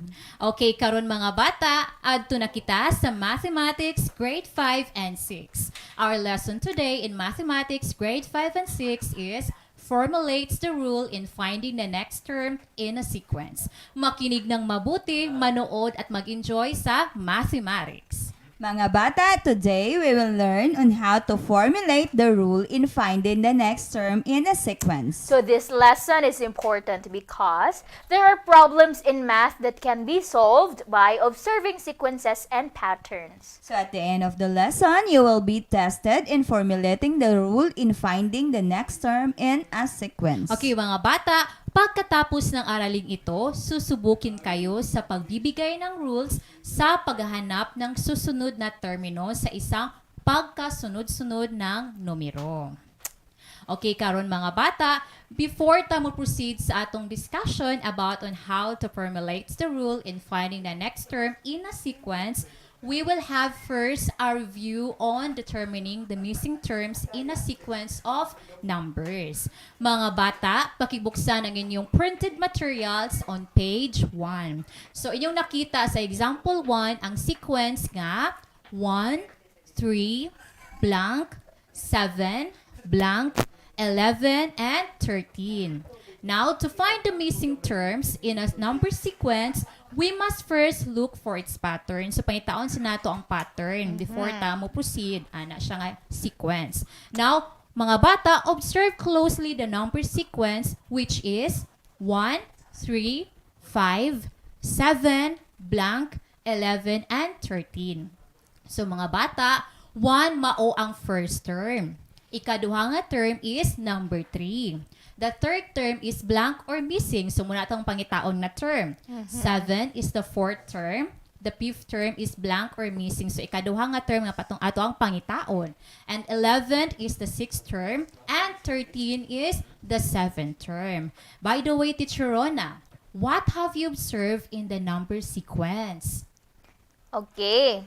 So, yes, Teacher Irish, in the number sequence, each term is formed by adding 2 to the preceding number. Exactly, Teacher Rona. The number sequence, 1, 3, blank, 7, blank, 11, and 13. If you observe it closely, each terms or numbers are added by 2. So, the first term, 1, di ba, number 1 matong first term? Yes. Is added by 2. So, 1 plus 2 equals 3. That's right. Ang ikaduha nga term, which is 3, is added by 2. So, 3 plus 2 equals 5. That's right. So, ang third term nato is 5. Then, plus na, ada na to 2. So, 5 plus 2 equals 7. So, 7 is the fourth term. So, ang 7, dungaga na to 2. 7 plus 2 equals 9. Yes. So, 9 ang atong fifth term. So, ang fifth term nga 9, ada na to og 2. So, 9 plus 2 equals 11. Yes. So, 11 atong sixth term. So, 11 plus 2 equals 13. Yes. So, atong seventh term is 13. Now, learners, mga bata, you must see to it that the pattern is true to the whole sequence from 1 to 13. So, in the number sequence, 1, 3, blank, 7, blank, 11, and 13, na ay duha ka missing terms which are the third and fifth terms. So, muna itong pangitaon. So, according to the pattern, so ito naman siya nakitaan kaganina kay atos nang giadan o to each term. So, ang pattern na siya nanahimong 1, 3, 5, 7, 9, 11, and 13. So, now for the second example, kindly read the sequence, Teacher Lizelle. Okay, example 2. 6, 9, 12, blank, 18, blank, 24. Okay, karon mga bata, to find the missing terms in a number sequence, we must first look for its pattern. So, ang sequence is 6, 9, 12, blank, 18, blank, 24. So, ang unang nga term is 6. Ikaduha nga term is 9. Ikatulo nga term is 12. And then, the fourth term is blank or missing. Ang ikalima nga term is 18. The sixth term is blank or missing. And ang ikapito nga term is 24. Now, Teacher Lizelle, what have you observed in the numbers sequence? Yes, Teacher Irish. Number- Okay, the number sequence, its term is formed by adding 3 to the preceding number. Yes, exactly, Teacher Lizelle. The number sequence, 6, 9, 12, blank, 18, blank, 24. If you observe it closely, each terms or numbers are formed by adding 3. So, ang una nga term, which is 6, kidungagan og 3. So, 6 plus 3 equals 9. So, 9 ang ato ikaduha nga term. So, 9 plus 3 equals 12. Yes. So, 12 ang atong ikatulo nga term. So, 12 plus 3 equals 15. Yes. So, therefore, 15 is ato ang Fourth fourth term. So, 15 plus 3 equals 18. Yes. So, 18 ang ato ang fifth term. And then 18 plus 3 equals 21. Yes, so 21 ang atong ikaunom nga term. And then 21 plus 3 equals 24. Yes, so ang seventh term na to is 24. So learners, the missing terms atong naobserbahan is 15 and 21. Yes. So in the number sequence nga 6, 9, 12, blank, 18, blank, and 24 na ay duha ka missing terms mao ang ikaupat ug ang ikaunom nga terms. So, ato na nakita dadayon ang number sequence kay ang pattern niya kay nag-add og 3 in each term. So, the number sequence becomes 6, 9, 12, 15, 18, 21, and 24. So, nasabta naman mga kabataan, no? So karon mga bata, adto na kita sa atong lesson proper. Let us first identify the information about sequence, pattern, and rule. Kindly open your printed materials on page 2. Inyong makita o mabasa sa information nga, kapag sinabing sequence is a list of numbers or objects in a defined or logical order. Ano naman ang pattern and rule, Teacher Lizelle? Yes, Teacher Rana. Patterns are repetitive sequences and can be found in nature, shapes, events, sets of numbers, and almost everywhere you care to look. So, a sequence follows a pattern. So, you can write a rule based on the pattern. So, rule is the numerical expression that describes the relationship between consecutive numbers in a sequence. Yes, now this time mga kabataan, adto na kita sa ato ang modeling. Ato ang tun-an karon kung unsaon pag-formulate og rule in finding the next term in a sequence. So mga bata, makinig na mga mabuti. Here is example number 1. Okay, formulate the rule in finding the next 3 terms of the sequence. So ang sequence is 3, 7, 11, blank, blank, and blank. So, sa pagpangita nato sa next 3 terms in this number sequence, we must first look for its pattern. Ato sa obserbahan, ang number sequence kung unsa ang iyahang pattern. So, kung imo obserbahan, the number sequence which is 3, 7, and 11. Karon Teacher Rona, unsa may imong na-observe sa number sequence? Okay, yes, Teacher Irish. Inyong nakita mga bata, ang una nga term is 3. Ikaduha nga term is 7. Ikatulo nga term is 11. And ang sunod nga 3 terms are blank or missing. Sa inyong printed materials, page 2, mga bata, inyong makita nga sa number sequence, each term is formed by adding 4 to the preceding number. Yes, absolutely, Teacher Rona. Inyo ang nakita mga bata nga sa number sequence nga 3, 7, 11, blank, blank, and blank. Ang una nga term nga 3, gidungagan og 4. So, 3 plus 4 is 7. Yes, so 7 ang ato ang second term. Then, ang 7 nga second term plus 4 equals 11. So, 11 is the third term. 11 plus 4 equals 15. Therefore, 15 ang ato ang fourth Fourth term. term. Then, 15 plus 4 equals 19. Yes, therefore, 19 is the fifth term. And 19 plus 4 equals 23. Therefore, 23 is the sixth term. So, mga bata, atong na-observe ang number sequence nga, kiadan siya og 4 each terms. Thus, the next 3 terms or ikatulo, ikaupat, o ikalima nga terms nga may missing are 15, 19, and 23. So, nakuha niyo ba mga bata? Magaling. Okay, para masabtan pag-ayo, let's proceed to example 2. Example 2 is formulate the rule in finding the next 3 terms of the sequence. 2, 5, 11, blank, blank, blank.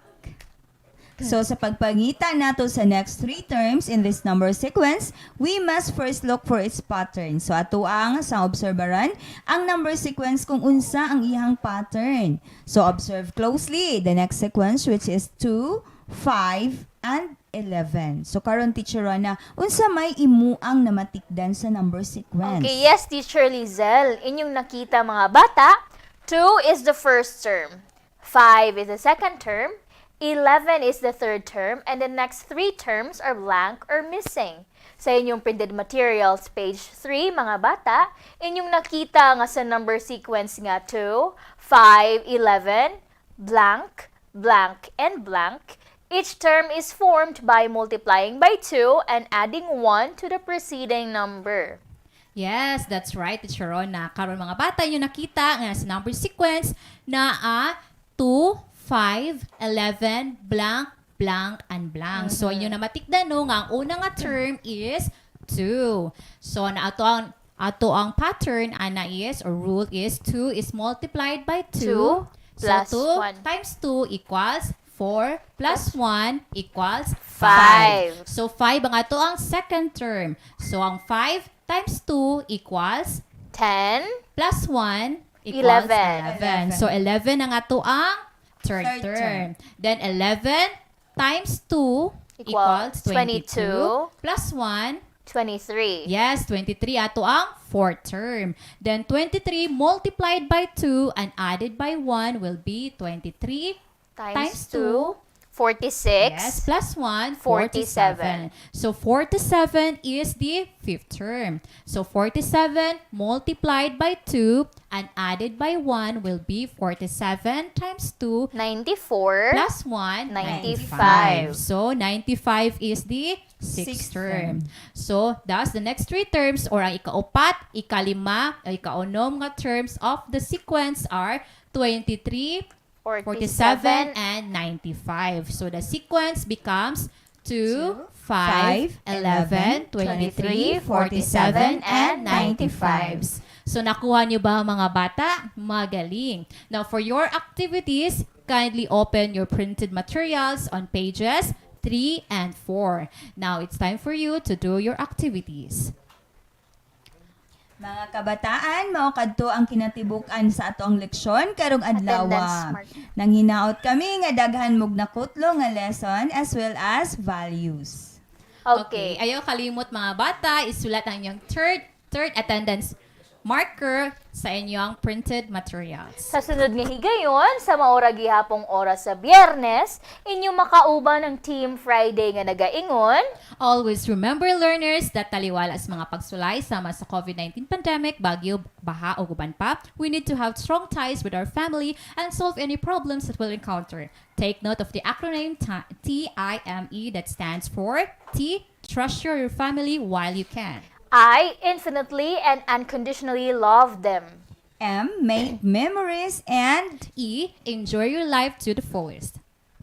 This has been Teacher Rona May Cajeta. this has been Teacher Lizelle Antonio. And this has been Teacher Mary Irish Buhawi Ongkol. This is Astral Academy Cyber School. Bye-bye!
TV, mag-aral ng maigi to get the lessons easily. It's tangkop, tangkop, tangkop time. We learn all things, it's very fine, masaya. Tutok na. It's tangkop, tangkop, tangkop time. We learn all things, it's very fine, masaya.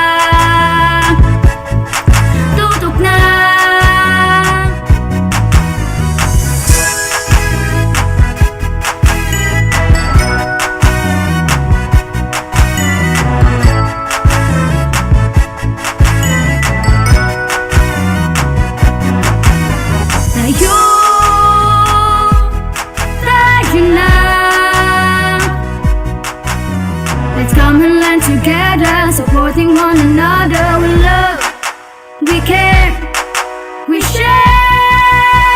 It's tangkop time. We learn all things, it's very fun. Masaya, tutok na. It's tangkop time. We learn all things, it's very fine. Masaya, tutok na. It's tangkop time. We learn all things, it's very fine. Masaya, tutok na. It's tangkop time. We learn all things, it's very fine. Masaya, tutok na. It's tangkop time. We learn all things, it's very fine. Masaya, tutok na. Tangkop time.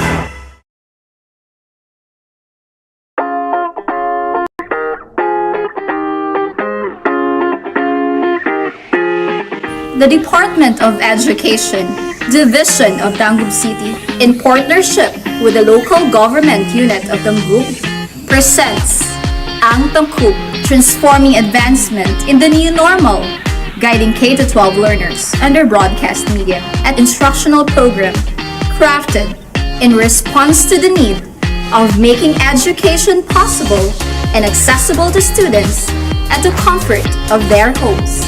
It covers the most essential competencies, thematically layered in drama plays which were originally written, directed, and performed by teachers to see to it that education is securely provided. This is Ang Tangkub.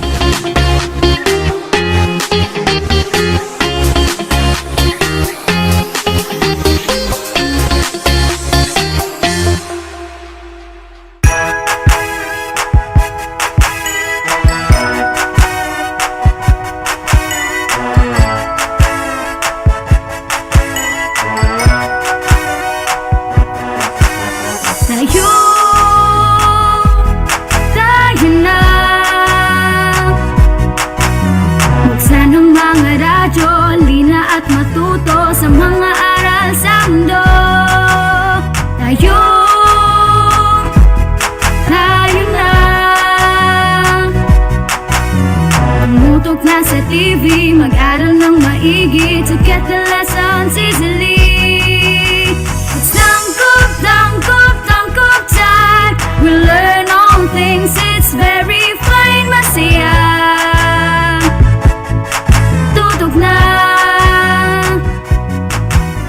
It's tangkop time. We learn all things, it's very fine. Masaya, tutok na.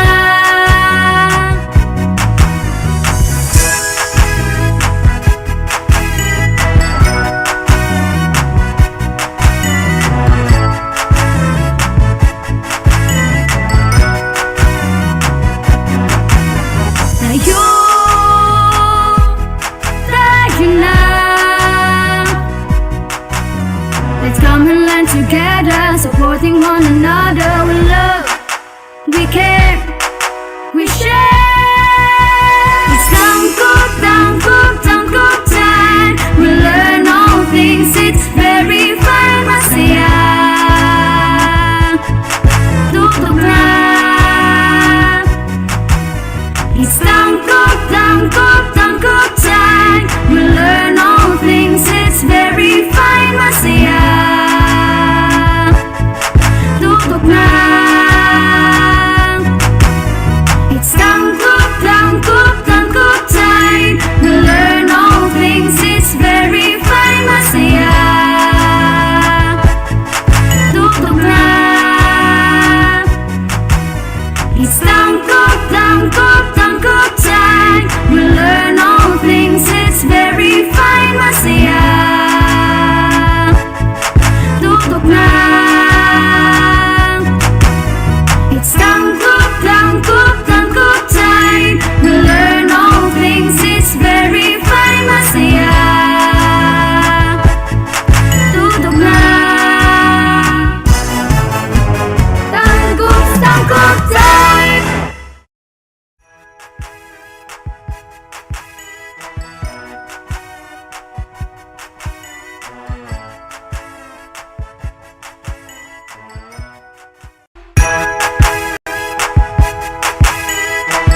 TV, mag-aral ng maigi to get the lessons easily.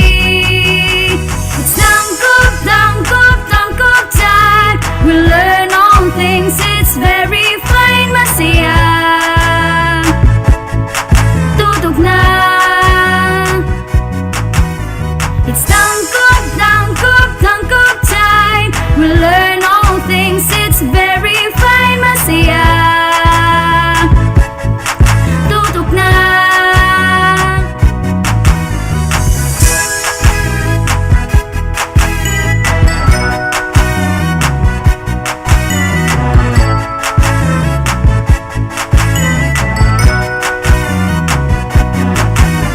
Tayo, tayo na. Let's come and learn together, supporting one another. We love, we care, we share. It's tangkop, tangkop, tangkop time. We learn all things, it's very fine, masaya. Tutok na. It's tangkop, tangkop, tangkop time. We learn all things, it's very fine, masaya. Tutok na. It's tangkop, tangkop, tangkop time. We learn all things, it's very fine, masaya.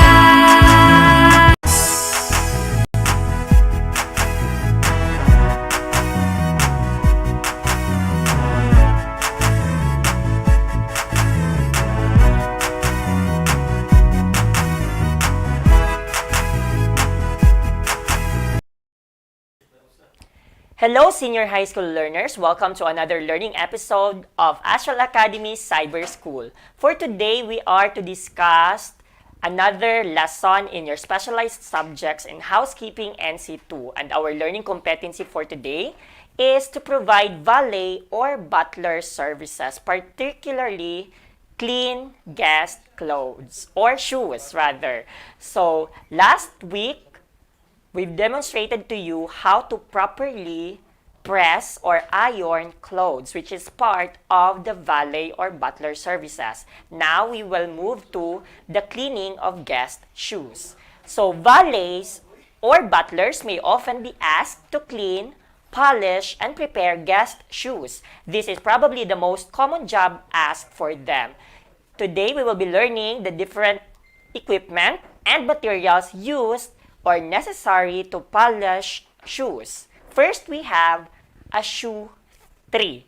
So this is used because it helps to retain shoe shape. So in general, the shoe tree is used for leather shoes only. You should never put a shoe tree in a cold shoe as it may crack the lining and exterior of incorrectly stretch the shoes. Next material is of course the polish itself. So there are different types and colors of polish as appropriate to the shoe being cleaned. So kasagaran na atay tulo ka colors nga makita sa market, we have the clear one, we also have the black polish, and of course the red or brown one. Next is the different types of shoe laces. So the valet should always check the condition of laces and replace them where they show signs of wear or kanang hapit na maputol. And then you also need to have brush number 1, which is used to brush away dirt. You need also to have brush number 2, which is used to add polish to the shoes. And of course, we also need to have brush number 3, which is used to polish and shine the shoes. You need also to have a soft cloth to buff the shoes after they have been polished.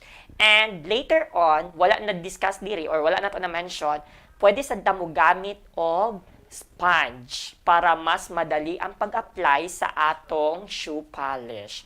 Now, we will move to the proper way of cleaning guest shoes. So it is important to obtain house training as you will be held liable for any damaged shoes you clean.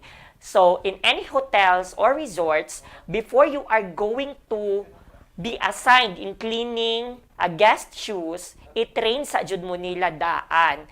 Kay if ever manggani nga maglimpyo na mo, you are responsible and liable for those shoes. And take note that the shoes that the clients or the guests are requesting to be cleaned are usually expensive ones. So when guests ask you to clean their shoes, use the ones they brought with them. Kay kasagaran man gud sa ila class, especially the businessmen, magdala na sila og kagalingon nilang polishing materials. Kay kabalo naman na sila kung unsa nga klase sa color ang polishing nga ilang gamiton para sa ilang shoes.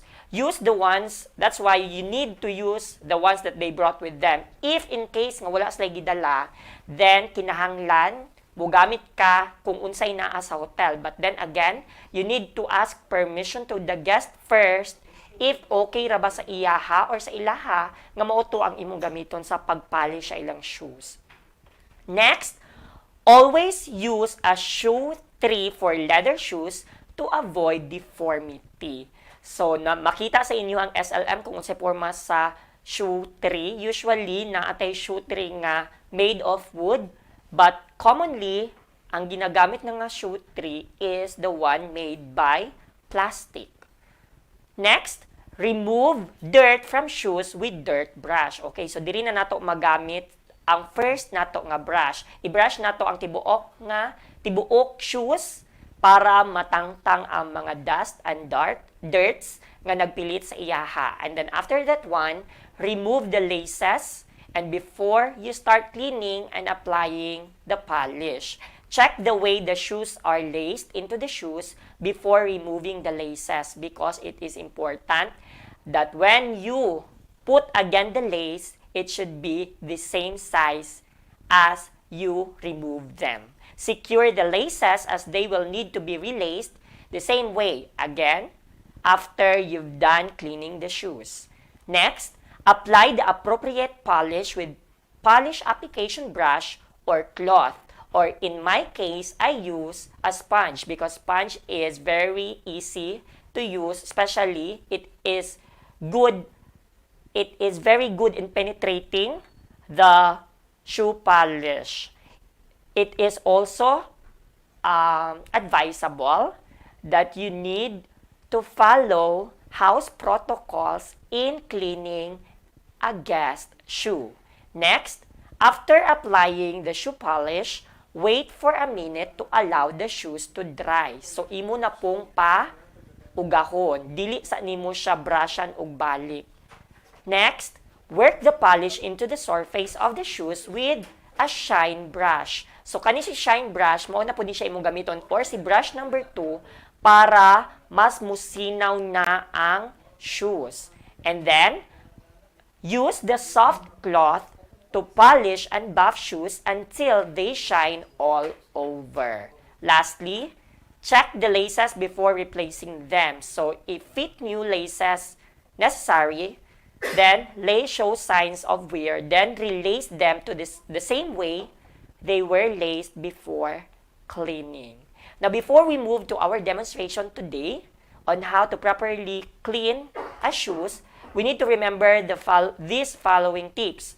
First, the hotel is responsible for providing all the necessary items needed to clean and polish the guest shoes. However, in limited cases, the guest may supply their own, especially for footwear made from unique materials or if they have a preference for a certain product polish brand.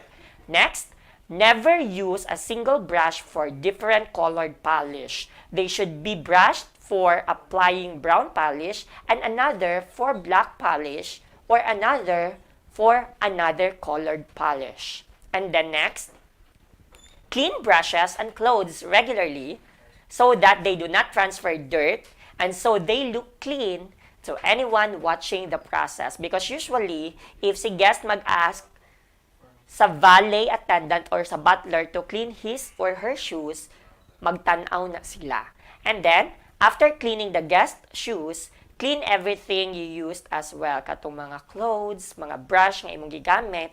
And then lastly, keep cleaning tools together for easy access. This applies for your tools as well. With regards to guest cleaning tools, keep them together and return them where the guest stored them or where the guest tells you to. So those are the tips that you need to remember in cleaning a guest's shoes. Later on, I will be demonstrating to you how to properly clean a shoes. More discussions right after this short break. This is Astral Academy Cyber School.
And we are back still here in Astral Academy Cyber School.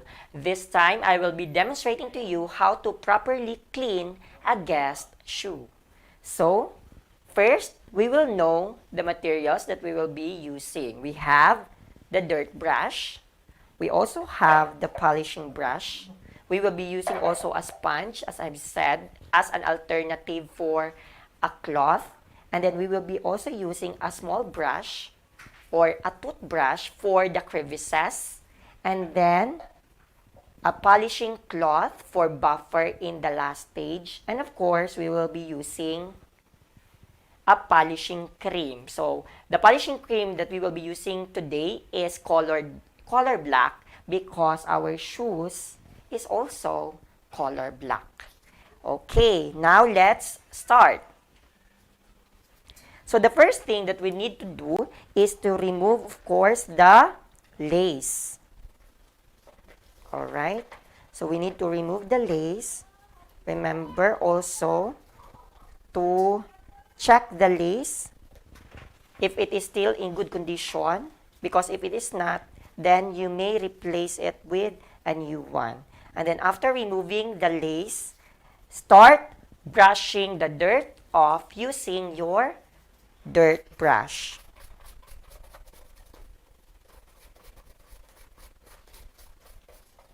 So basically, when you start brushing off the dirt, you will start from the tip of the shoes, and then you will go, or you will rotate the shoes until all the parts are brushed off. Now, you can also use your small brush to reach for the crevices. When we say crevices, class, these are the hard to reach area in the shoes, such as this one.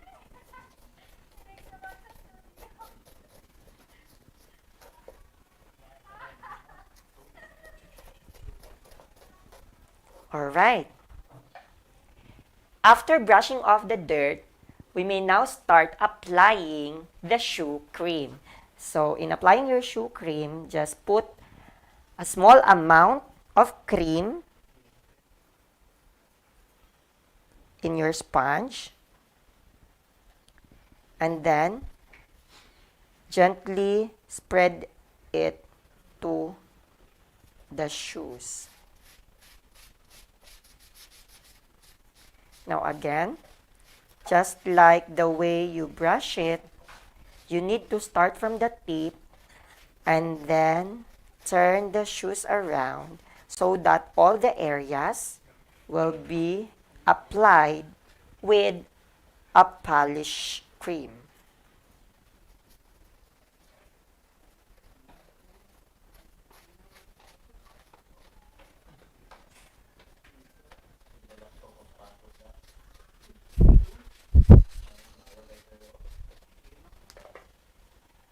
Reapply cream as necessary until all the sides of the shoes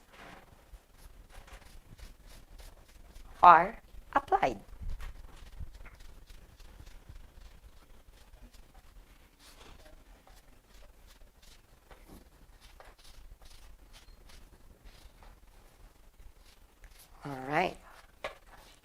All right. Now, after applying your shoe cream or your polish cream, you wait for a second or two before brushing it off or buffering it again to finally polish the shoes.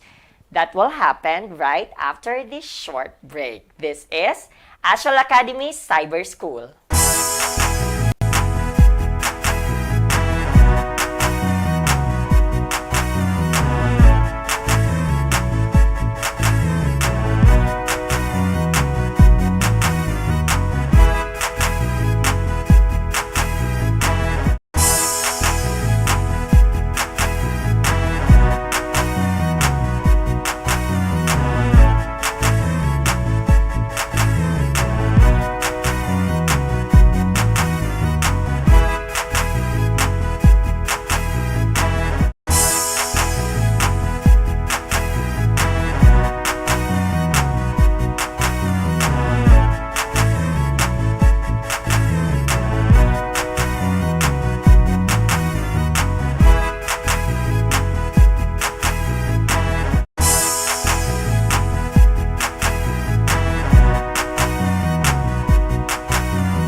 Alright, now we will start buffing of our shoes or shoe. We will use our buffing brush or polishing brush. Now, it is very important for us to allow the polishing cream to dry before we start buffing our shoes so that the polish will work properly.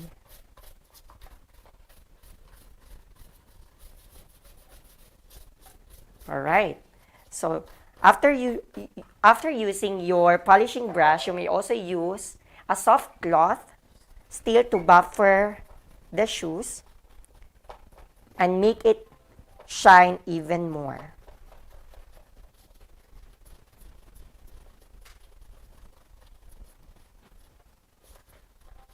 Work the shoes around until all the areas of the shoes are properly buffered. Alright, so after buffering, you may start placing again the shoelace. So remember to put the lace again the same way before you remove them. Alright.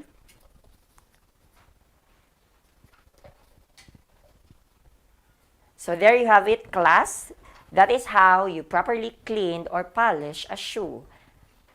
More discussions right after this short break. This is Astral Academy Cyber School.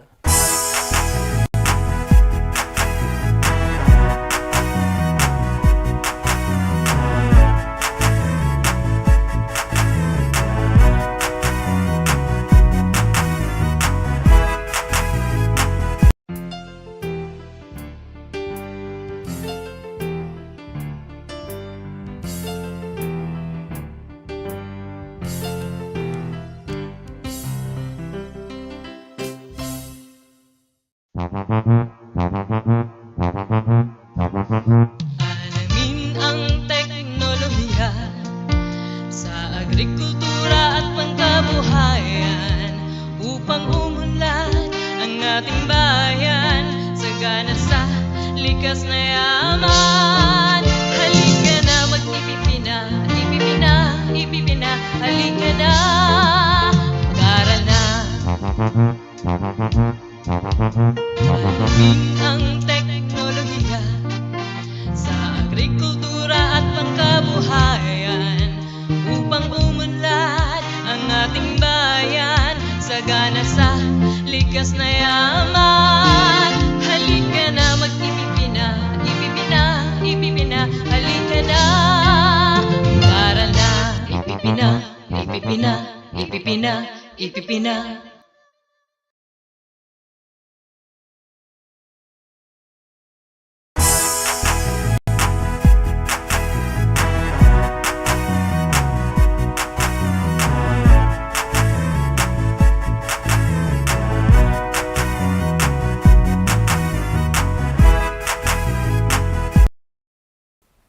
And we are back still here in Astral Academy Cyber School. Now we will move to your activity this week, and the direction in your SLM is, in the comfort of your own home, make a video demonstration of the before, during, and after cleaning of a pair of shoes, preferably a leather or leatherette. Then send your video to your subject teacher in housekeeping. The rubrics on how you will be graded is also printed there.